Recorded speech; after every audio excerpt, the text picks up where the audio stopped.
This news update is brought to you by... Say hello to Carol. Carol talks for a living, from morning till night. So she relies on Flow's crystal clear home phone service brought to her through Flow's 100% fiber to the home network. It keeps her in the know, and because she bundles her mobile broadband and TV services, she enjoys huge savings, so she can enjoy much more for much less. So visit any Flow retail outlet, call 1-800-804-2994, or visit discoverflow.co to find out more. One-of-a-kind connection. This is how we flow.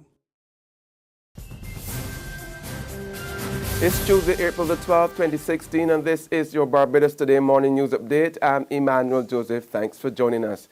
In our top story, the 11-year-old boy from St. Peter who was reported missing Sunday was on a mission to find his father. That revelation yesterday from the boy's mother. Kimberly Adams told Barbados Today that her son Terrell Adams ran away from home for the second time in 3 days in a desperate search for his dad, whom he has not seen since January. The student, who is preparing to sit the common entrance examination in a matter of weeks, left his Station Hill St. Peter home around 4:30 p.m. on Sunday and was last seen walking along the Speightstown bypass about 7 p.m., traveling towards Roadview in St. Peter. The 30-year-old mother said her son was planning to walk all the way to St. Michael to try to find his dad, even though he did not know his father's address. Members of the Royal Barbados Police Force are mourning the sudden death of another of their senior officers. Acting Assistant Commissioner of Police in charge of crime, 58-year-old Livingston Eversley collapsed and died at his Vauxhall Gardens Christchurch home yesterday evening. The highly respected Eversley was a 36-year veteran of the police force. It is the second time within 8 months that the Eversley family has been hit by the demise of one of its members. Last September, the late officer sitter, 60-year-old Melanie Eversley, was found dead beside the road at Jordan St. George. A man has since been charged in connection with her murder. Eversley took over as ACP in charge of crime following the death of Acting Assistant Commissioner Mark Thompson last November. Eversley leaves to mourn his wife, daughter, and 2 grandchildren. In more news now, the Hal Gollop-led Employment Rights Tribunal is set to hear round 2 of the National Conservation Commission unfair dismissal case next month. It involves NCC employees who are represented by the Barbados Workers' Union. The tribunal having already concluded hearing in the case brought by the workers at the statutory corporation who are represented by the National Union of Public Workers. The matter is down for hearing from May the 9th to 13th, after which Gollop is due to render his judgment on the controversial dismissals which occurred back in 2014. Meanwhile, the tribunal is due to deliver its judgment tomorrow at 11 a.m. in the case of former Sheffield worker Orlando Harris, who was heard by the tribunal on February 16th and 22nd this year. Tomorrow at 2 p.m., the tribunal will also begin hearing into the case of Jasmine Payne, who is suing the Barbados Vocational Training Board. The retrial of Jamar Dwayne Bino on murder charges arising from the September 10, 2010 campus trends tragedy in Bridgetown is set to begin this morning in the No. 2 Supreme Court.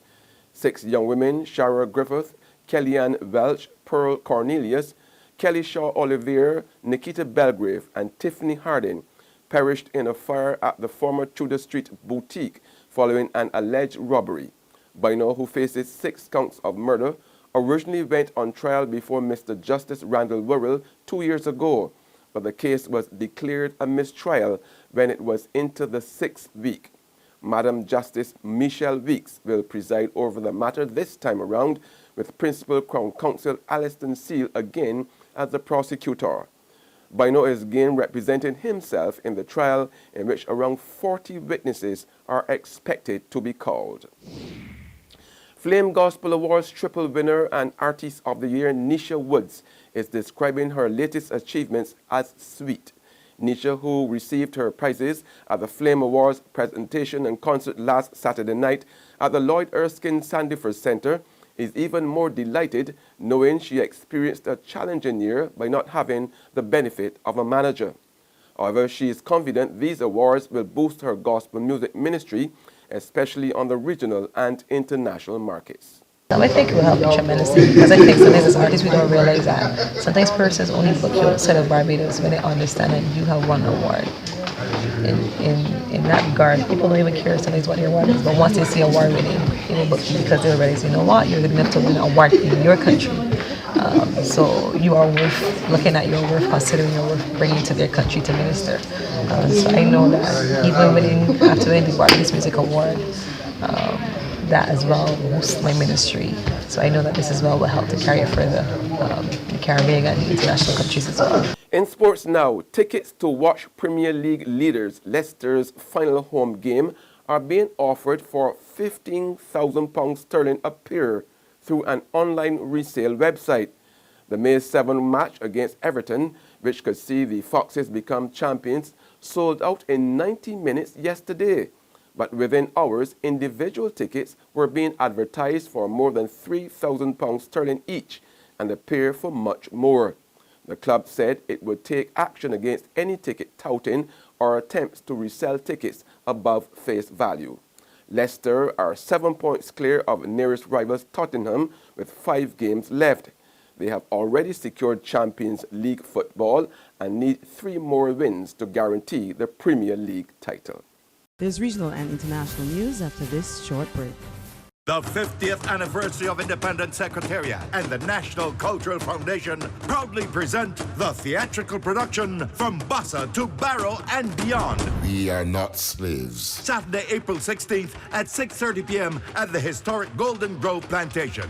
Come, be a witness to history. Aye, Nanny Greg. Enter the ritual. Feel the power. This country will be independent. And if I have to wake up all the sleeping angels in heaven, so be it. From Bossa to Barrow and Beyond. April 16th. Tickets $50 adults, $10 youth and children. Available at all NCF outlets and at ticketpal.com.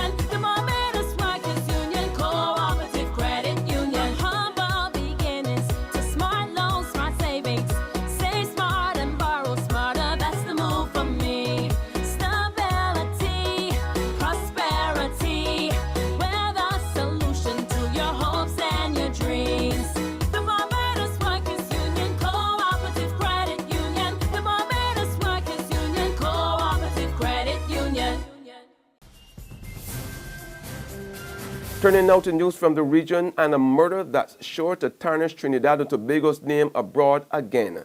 Another foreigner falls victim to the gun violence pervading the country. 6 months after a British couple was brutally murdered in Tobago, another Briton's life is taken in Trinidad this time. We pick up the story in this TV6 News report. Adrian St. John dreamed of playing cricket for the West Indies. It's why he was in the country. 8 days from now, he planned to return to England, get his affairs in order, and return to Trinidad permanently in January. But the 22-year-old's life was cut short by bandits. Police say around 8:30 last night, St. John and 2 women were leaving a relative's home on Mount Dore Road in Champlain. As they walked to their car, 2 armed men approached and robbed them of their cell phones and cash. Even though they handed over their jewelry, they were told to drive away. They complied, but while driving away, one of the men fired shots at the car, hitting St. John, who was driving, in the back of the head. The passenger managed to pull the car aside and flag down 2 police officers who took St. John to the Eric Williams Medical Sciences Complex, where he died.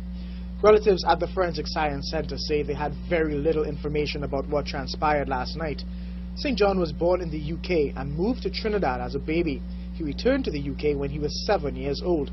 Further afield now, Brazil's President Dilma Rousseff has suffered a blow to her hopes of staving off impeachment proceedings after a committee voted they should go ahead. The 65-member Congressional Committee voted 38 to 27 to recommend impeachment over claims she manipulated government accounts to hide a growing deficit. All eyes will now be on a full vote in the lower house on 17 and 18 April. The beleaguered Brazilian president is facing an almost perfect economic and political storm, for which a large proportion of the population here blames her directly. Perhaps the biggest crisis affecting her is a multi-billion-dollar corruption scandal focused on the state-controlled oil giant Petrobras. Dilma Rousseff used to be chairman of the board at Petrobras, and although, unlike other senior politicians and business leaders, she has not been directly implicated in the scandal, it has weakened her authority and that of her government. And that is why many Brazilians think she should either resign or be impeached. That's news and sports. However, you can join us again this afternoon for more. Until then, remember to log on to www.barbadostoday.bb, subscribe to our e-paper, email it this, or like us on Facebook. You can also catch us on Izumi Media in bus terminals or screenplay at supermarkets and gas stations near you. Also tune in to channel 99 on Flow TV and Mix 96.9 FM to get all the latest news and the sports. I'm Emmanuel Joseph. Have a fantastic day.